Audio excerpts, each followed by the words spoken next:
Imagine you could get a fine of up to $1 million and 20 years in prison for supporting a boycott.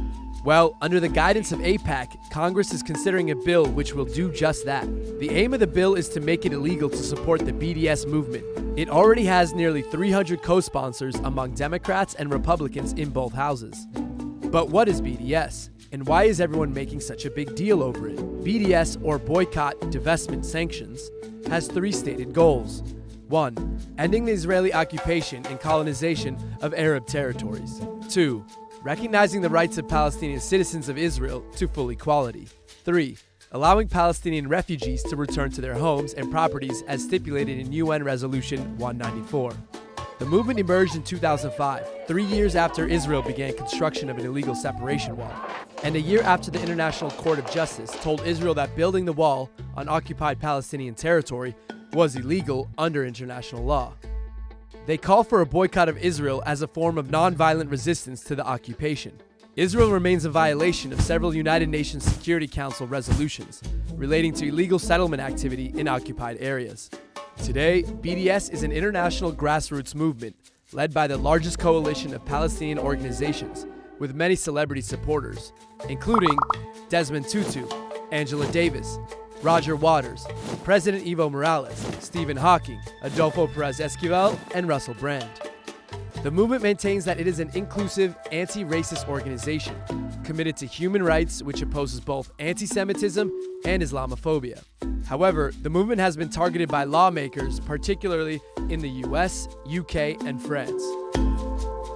Israel claims BDS is anti-Semitic and wants to destroy the Jewish state. In the past, anti-Semites boycotted Jewish businesses, and today they call for the boycott of the Jewish state. What's strange is even Jewish groups support the movement, but many politicians seem to be buying it, especially in the US. In 2016, New York Governor Andrew Cuomo signed an executive order that stopped the state of New York doing business with companies and organizations that support BDS. In the US alone, a total of 21 states have passed laws against working with companies that are involved in the BDS movement. Similar legislation has been considered in Britain and in France. But many feel that this has nothing to do with anti-Semitism and think that the move hampers free speech. They argue that their personal views on boycotting Israel shouldn't be interfered with by the state.